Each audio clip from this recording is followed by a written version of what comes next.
Get your 50-year mortgages ready. It's one-on-one time with a guy who burst onto this platform, uninvited actually, Rick Roque. What's going on, Doc? It's good to see you, Greg. Greetings from my cabin in Vermont. That's quite lovely, Rick.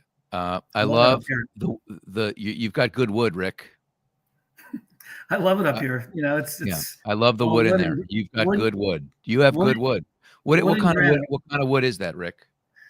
It's kind of a red cherry, and there's a lot of pine, and it's a great cabin. It's all local sourced Vermont wood and concrete. One of some of the largest concrete and in granite quarries are in the world, right here in Rutland, Vermont. You ever stop to think how many trees they had to cut down to make your house possible? Yeah, there's a lot of trees here, though. So there's we need more homes and more inventory, so we need less trees. Well, let's just do 100-year mortgages, Rick. Let's jump right in here. Well, we're going to talk about mergers and acquisitions and things going on in the industry. I think there's a couple things happening right now that are like germane to this exact moment, and one of them is that it appears as if the government shutdown is about to end. So we'll touch on that in a minute. The other thing is that the president, I guess he didn't tweet, he truth socialed something about 50-year mortgages, and the industry is just beginning to weigh in right now. I'm completely against that idea. What are your thoughts? Yeah, I think it's just a short-sighted. It's a short-sighted proposal. You know, the challenge is, I think it distracts away from some of the larger challenges of inventory, lack of inventory, a lot of the zoning restrictions around new construction. Average household income is sort of flat to declining in many segments. Average wages are flat to negative, overall. And then there's a lot of unnecessary sort of antiquated overlays that Fannie and Freddie could probably address that would have more of an immediate impact than a 50-year kind of product. I think I love the out-of-the-box thinking. I mean, I love the disruptive nature of what the administration has always attempted to do by turning legacy assumptions sort of upside down. But the problem is it's just not really hitting at the heart of where the constraints really are, and saving a consumer even $200 a month or $250 a month really isn't going to qualify that many more consumers. On an average, it's not really saving them, though. It's not saving them, because if you look at the numbers, the traditional 30-year mortgage, they're going to end up paying a considerable amount more in interest. So it's actually costing them. It's saving them short term. It's costing them long term. Yeah. Not to mention the fact there's kind of a compound effect here, because you're also not building equity as quickly as you could. And so what is the dream? What is the American dream these days? Like, how do we even define that? Are we at the point where we're just the dream is defined as anyone getting into a home that they can call their own? Is that what the dream looks like? Because I guess if that's what the dream looks like, this accomplishes that. Or is the dream, because as experts in the industry, we talk about the most crucial asset for most people, right? And a wealth builder. So how are you going to build wealth when you're not able to build equity? How does that exactly when you're work? not building wealth? Yeah. I mean, I agree with you. I mean, I think it's a unless there's a broader strategy around migrating people from a 40 or 50 year to a traditional 30, and getting them just into qualifying for a mortgage initially, maybe, and then there's some provision that after 12 months they get sort of migrated or re-qualified through some additional way and do a traditional 30-year. I don't see that as being a short-term or even a longer-term fix, because again, on a $350,000 mortgage, we're only looking at maybe a $200, $250 a month, benefit. And to your point, you're adding $300,000 plus in added interest across the added 20 years. So I don't see devil's advocate. Let's play devil's advocate for a minute. Let's try and take the other side of the argument, and let's talk about what that looks like. So I can see people on the other side of the argument saying, well, you're getting into a home, so that's a very positive thing. What else do you see as far as the other side of the argument Like if it was one tool in the toolbox, okay. Yeah. Well, maybe. But the other thing, Rick, is that I think the biggest other side of the argument is the frenzy it would probably cause of people in 30-year loans looking to go back into 50-year loans. Just think about that for a minute. You've got 26 years left on your mortgage. Maybe you're at 7.25%. Now you're going to go down to 6.25. You're going to stretch that term out to an impossible length, and maybe you end up saving $500-600 a month. Well, it won't. I don't see a scenario. If you're at a 26, if you're at a 26-year mortgage at 7.25, and you go into a 50-year at 6.25, you would save. The problem is it resets the whole structure of mortgage. What's next, right? Because how many people go from 30s to 20, or from having 26 years left and they call up their LO and go, oh, you know what? I'm dying to get into a 15. Like, I don't think that happens that often. Of course it happens. Yeah. But I think it would set off a flurry of activity in our industry. We'd be going through all of our pipelines. So short term, if all you're worried about is the bottom line of a mortgage company, I think it'd be great. Longer term, if you're looking there's no question fueling the dream. This benefits us as lenders. I just don't think it necessarily benefits consumers, like, at all. Exactly. Now, I do think, like, kind of to your question around home ownership, I mean, there might be different motivations and social benefits to having people in a quote unquote home that they quote unquote own, right? That are non-financial. There might be sociological, because you're anchoring them in a community, you're connecting them to a public school. You don't have the transience of a 12-month or a 6-month, rental or lease, and you're just bouncing from property to property. So there might be sort of other benefits other than financial for the consumer that makes sense to have them in this. I just don't. If we look at our pipeline at NFM, I don't necessarily see and I'd be curious to actually look at this, to be honest with you. But I'm thinking about other pipelines prior that I sort of was more involved in this regard. I don't see us necessarily qualifying like a massive number of new first-time home buyers based on a $225 benefit per month. Like I don't necessarily see, because you're looking at a $2,300 a month mortgage, that not even talking about homeowners insurance, and that problem, right? That's a separate problem, which probably is even worse than inventory and affordability. But you go from $2,200 or $2,300 a month to $2,000. I don't know. Well, for people that are already in loans, what you're saying makes sense. But what if, again, I'm playing devil's advocate. Yeah. What if the fact that you could get into a 50 and lower that payment $200 is the difference between a DU approval and a decline? Like, in other words, that gets you over a higher DTI. Because I wonder how many of those. I mean, the pipeline better, like at NFM. Like, what would you say?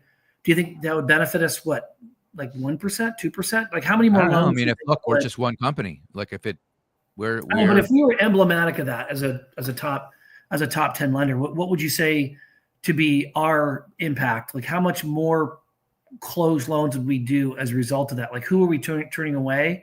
That do you think? I mean, just I don't have like empirical data, but we're closing 1,700 loans a month.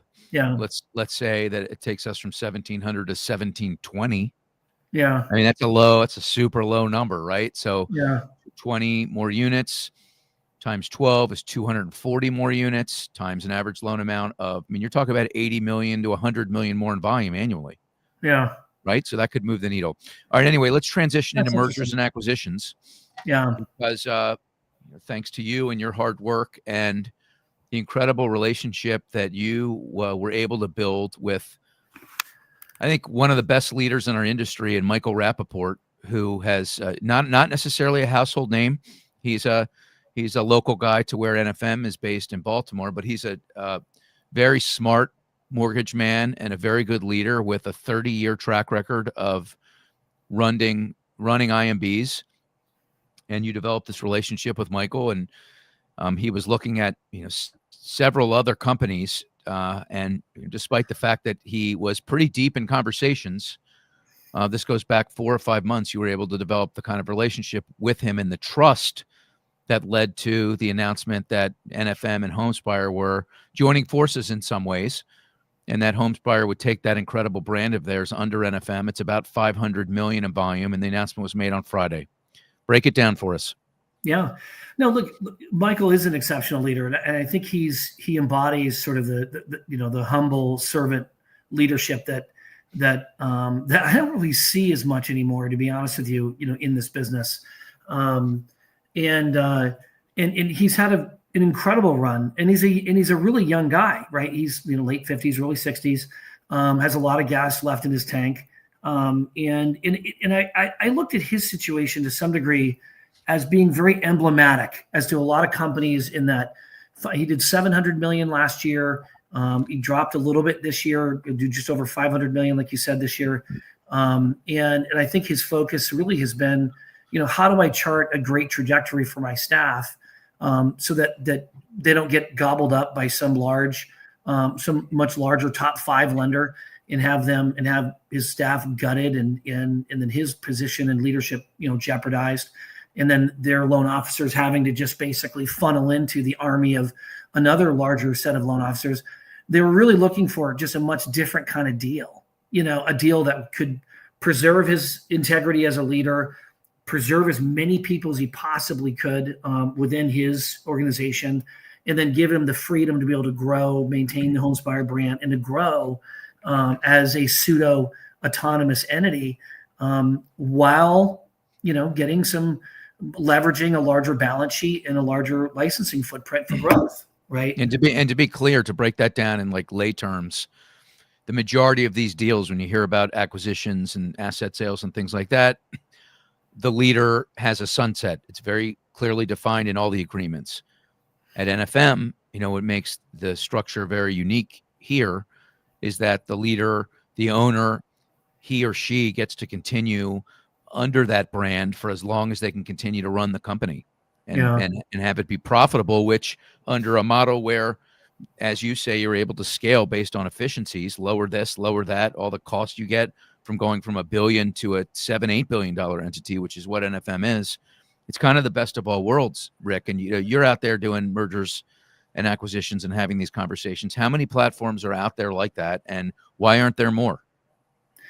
Well, I think there's dozens out there I could cite a dozen offhand, but I know that there are dozens out there. I know there's probably about 300 or 400 lenders that fit that 300 million to about 800 million. Yeah, I'm sorry, that wasn't the question. How many lenders are there like in NFM that would take on an owner? And not have a sunset and allow them to keep their name, allow them to keep all of their employees that make the business happen? How many, and especially the name part, because he gets to bring Homespire, goes from Homespire mortgage to Homespire home loans, and it's like he can continue to hum along, right? This is where you almost have to separate the marketing from the actual material separation, because I've had my hands on a lot of companies and in a lot of the companies in the top 20, and I think this is where NFM really is genuinely separate from anyone else, because a lot of companies will say, oh, we can do that. We can DBA, a platform. We can give them autonomy. But when you really when you look at the agreements, autonomy isn't really spelled out. Access to margins aren't really spelled out. Control, or the ability to grow and to be able to control your own operating growth, isn't really spelled out. So that's where ambiguity on the side of these larger organizations that are doing these acquisitions favors them, right? So as changing circumstances occur within the market, they have all kinds of ways to be able to squeeze out, members of loyal members of the staff of the company they're acquiring, or the owner themselves, or the person who sold, and just to kind of strip it down to the bare minerals of the loan officers, right? And so they'll never say that's what they're going to do. But if you look at it time and time and time and time again, you're stripping everything down to the core originators, and you're just, eliminating everything that the originators originally went to that company for, right? To join an organization that they really didn't want to join anyways, But a lot of times these deals are done with a gun to the head. and these Not in the originators. case of Homespire, right? They're still flourishing. They're still doing great. Michael's Well, still that's a what I'm great saying. leader. Yeah, he's been cruising along, but he Yeah, did something similar to what I did 16 years ago. I owned a company right around the same size as Michael, actually, and yeah, I made the decision to roll up under NFM and to gain those efficiencies. And I'm still here 16 and a half years later. And I bet there's a pretty good chance Michael will still be here 10 years later, you know? yeah. Hey, Rick, I want to ask you about the recruiting tactics around when you bring on a group like Michael, because even though he's got incredible loyalty. I mean, I think if there was such thing as a loyalty index, this guy would be like pushing the ceiling higher. Like, Yeah. I would say best in class in terms of, and I know this because I'm in the area. He's in the Maryland area. I've been in the Maryland area forever. And I mentioned this in a post. Mike Rappaport gave me my first job as a loan officer in this business in 1997.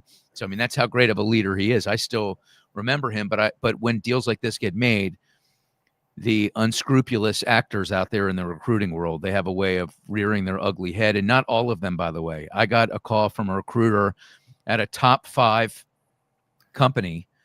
Actually not a call, a text, just congratulating NFM and, him saying, I just want to remind you that you will not be those people will not be getting a call from me or any of my people. We'll stand down because these transitions are, they can be confusing to some people. And even though it's the right move for everybody involved, people start to make up shit, right? So what are you seeing out there, and what's the overall message you have to the recruiting community in a moment like this? Well, I think what I'm seeing is something that we've seen for far too long, and it's just simply it's never really been called out, right? It's all the rumorous innuendos, and it's all just any way at all you can sow seeds of doubt in the organization that maybe is transitioning over to a larger organization. They just try to say anything. Like, it doesn't even have to be rooted in any degree of fact just to try to sow a seed or take advantage of what the loan officer doesn't know, and to really cause them a panic in order for them to make a very unscrupulous decision to go somewhere else. And it's unfortunate because it comes from companies that it comes from other companies in that top 5, right? That you would not expect it to come from, but it does anyways. And then the owners of those companies will say, well, we don't have control of our people. We don't really know. And then, and it's unfortunate because they try to benefit from inaccuracy and just rumors that are heavily disruptive. And it's just simply not, there's almost not there's no grain of truth in any of these types of bottom feeder kind of actors that are acting within the recruiting world. There's almost no, when you look at professional mortgage professionals that are running these companies, I don't think there's a more weak department in most organizations than business development, right? And they hire people for the most part that simply aren't professional, and maybe it's how they're compensated. I'm not really sure, but they just try to get any kind of leg up they possibly can, even if it's completely, disingenuous and just, well, there's a lot of, but there's looking from the outside in, there is a lot of pressure on regional types to meet their quotas, and there are fewer slices in the pie. The pie is not as big as it once was, right? So, I mean, boy, that causes the sharks to really circle. Yeah. Right. In a rabid manner.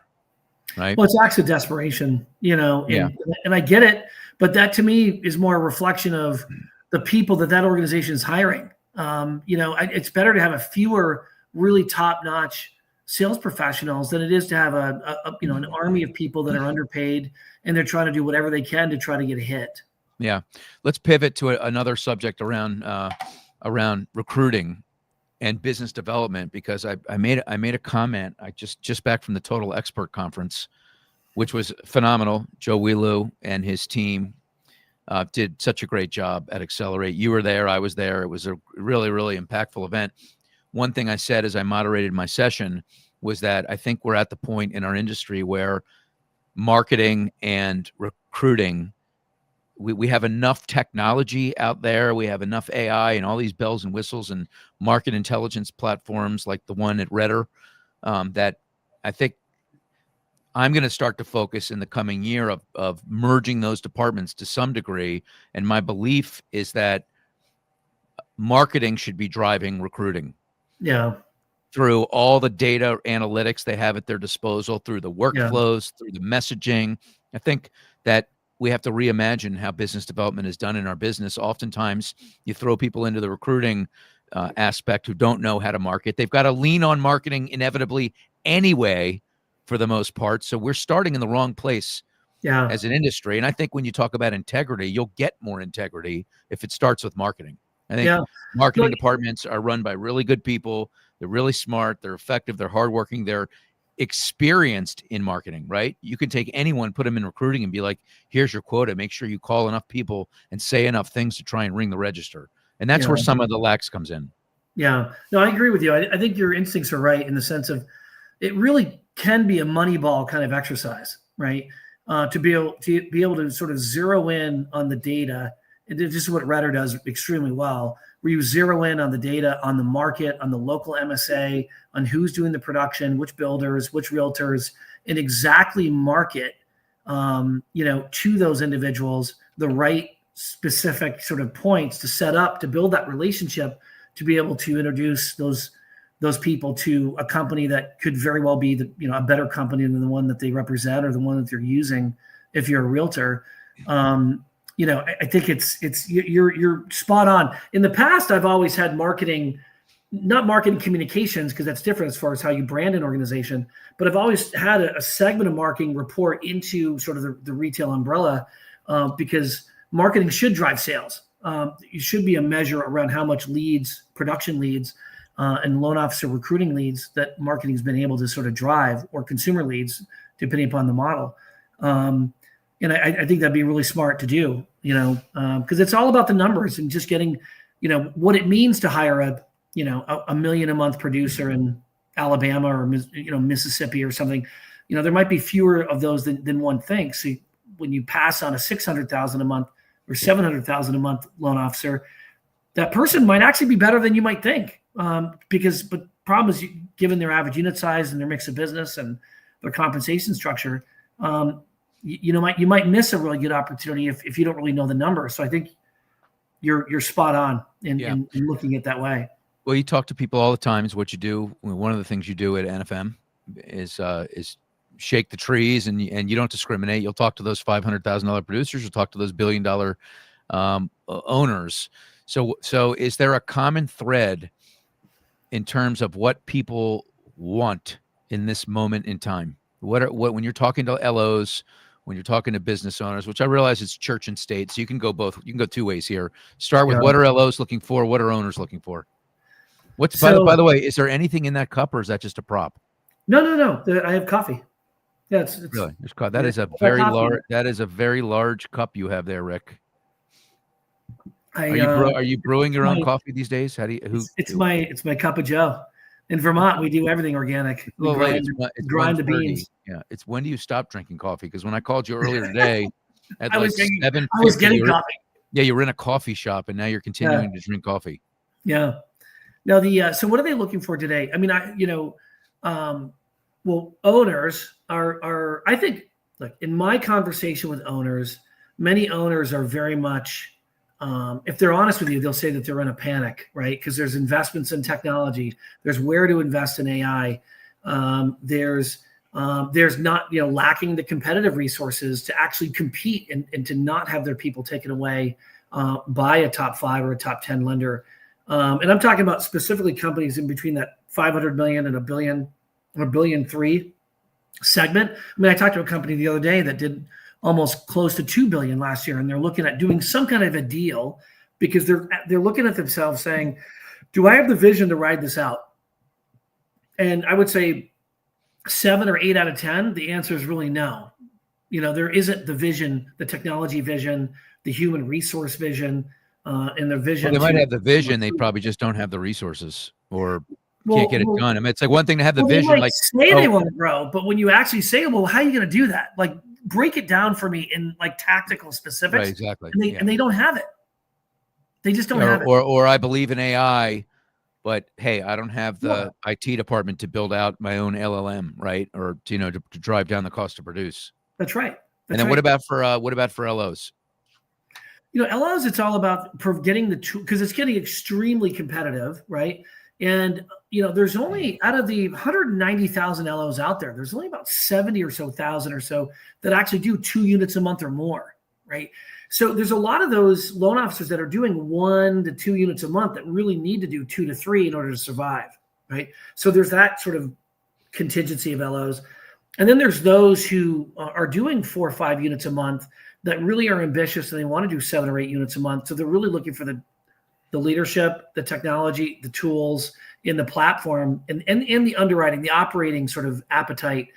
This is not an environment to be a super conservative, origination platform. Those companies are literally, Michigan Mutual went out. They were a very conservative, a very conservative wholesale and retail platform. They couldn't make it.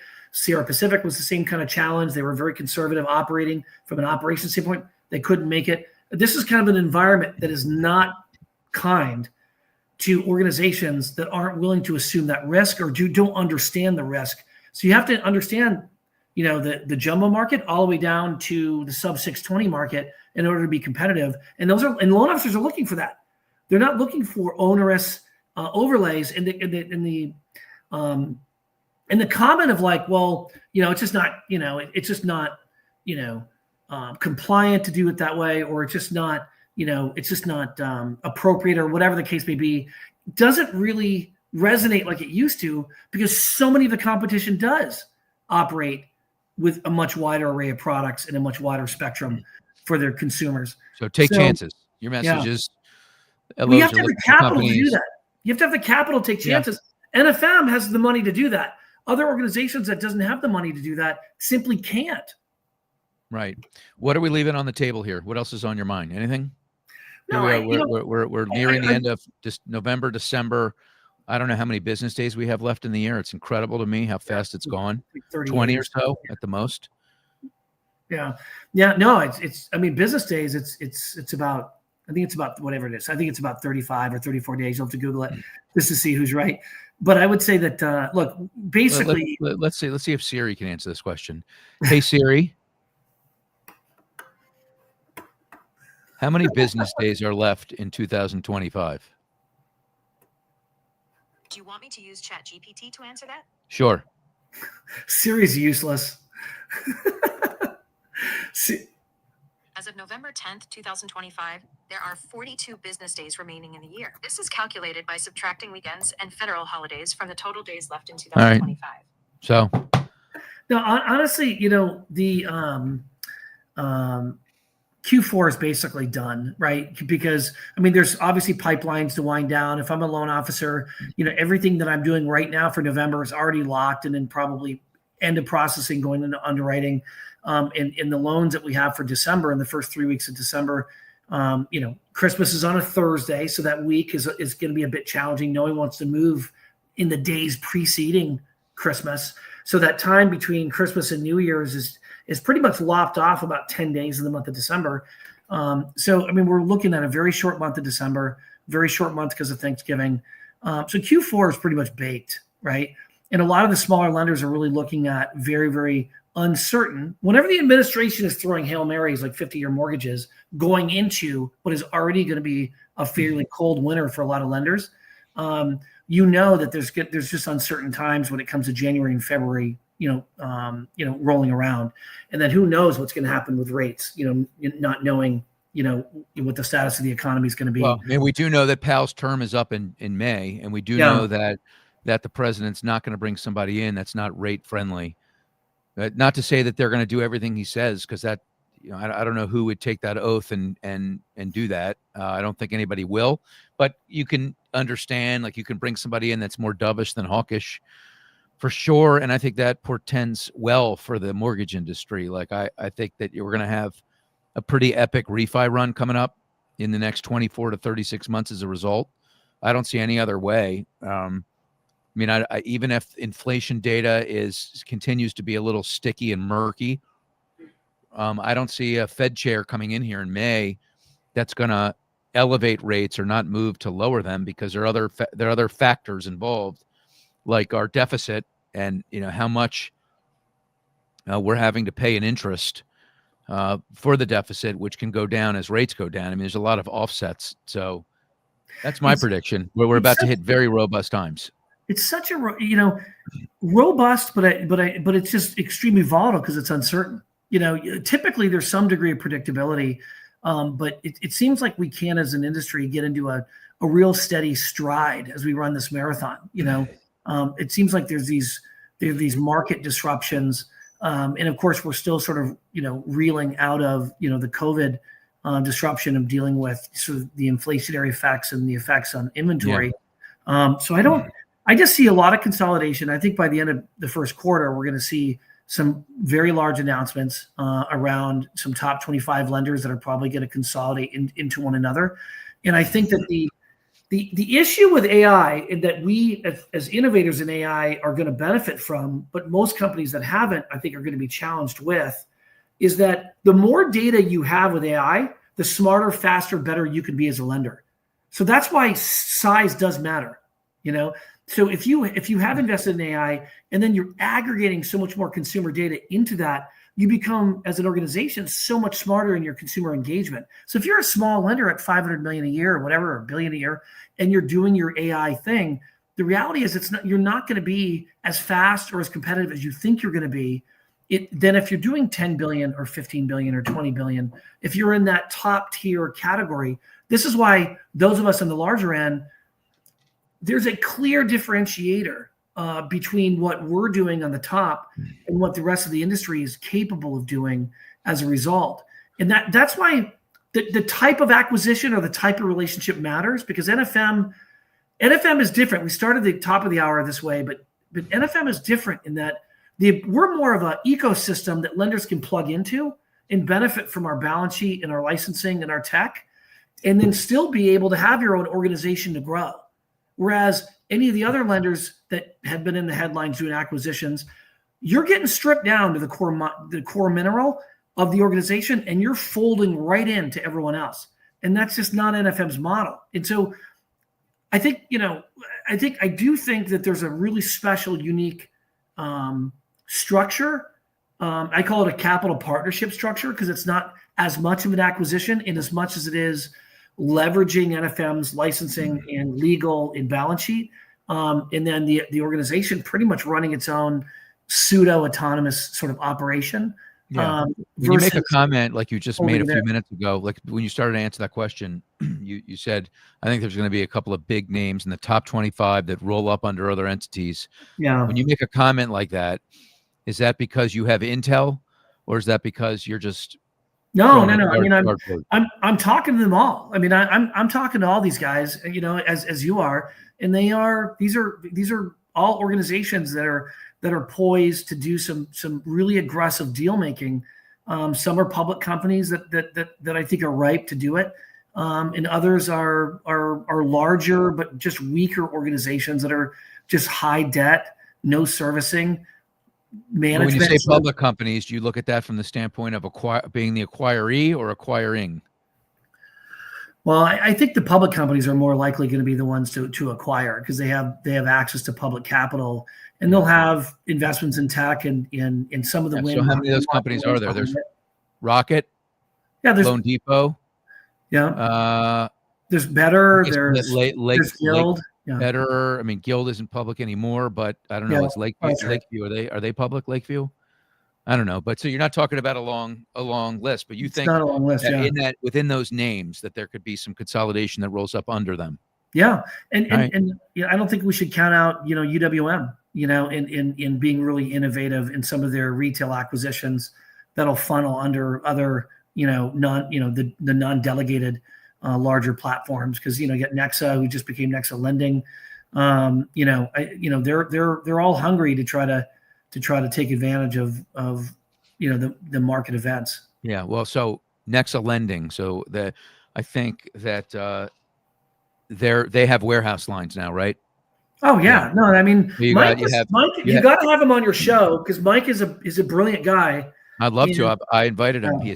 He's not responded to me. So maybe I thought you were going to facilitate that. The I'm other thing going, is, I'm going to. I'll call him. I'll text him right now. If you look at the brokers are better thing, and I don't Yeah. mean to go backwards here, but I just think it's interesting, right? You Yeah. had Anthony Casa, who was right in the middle of that whole thing. Matt Ishbia was right in the middle of that whole thing. Katie Sweeney, Mike Cortez, and look at them all now. What do they all have in common? They're all, you know, they're all lenders now. I mean, that's what they are. I mean, Casa's got warehouse lines. Katie's at an IMB. Yeah. Mike Cortez has made it clear that, you know, they have warehouse lines and they're lending. So, well, they bank probably 60, 70, 75% of the loans. So I you can look at that data on better.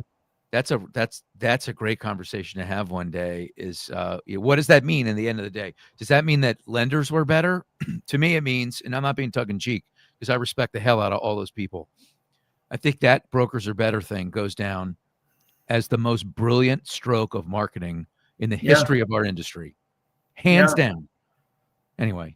Yeah. UWM Rick, is this has been a pleasure. You have your own show on Friday. I believe it's the most watched since episode 1. Since episode 1, the most watched video cast on mortgage, housing, and real estate in the country with Jeremy Potter, myself, and Brock Cassidy. Yeah, every Friday at 12:30. And that's Eastern time, and people can follow you at Rick Roque, ROQUE. Yeah.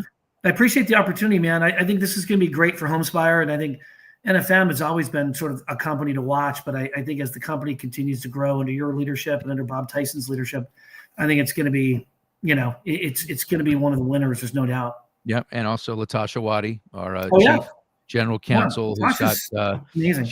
She crushes it. She's our secret weapon. She's not really that much of a secret anymore though, because she's getting on stages. She's writing books. She's involved in a really, really big way in many things inside and outside of mortgage. She's our executive vice president, chief legal officer, and soon she's going to have an even more unbelievably beautiful title, not to be disclosed until the time is right, but stay tuned for that. Rick Roque, this has been amazing, buddy. We'll talk soon. Good deal, man. Thanks again. All right. My thanks to Nye Young in the back, pushing all the right buttons. Rick, hang on. You know the drill, so we can make sure this downloads properly. We'll see you all soon. Have a great week. Bye-bye now.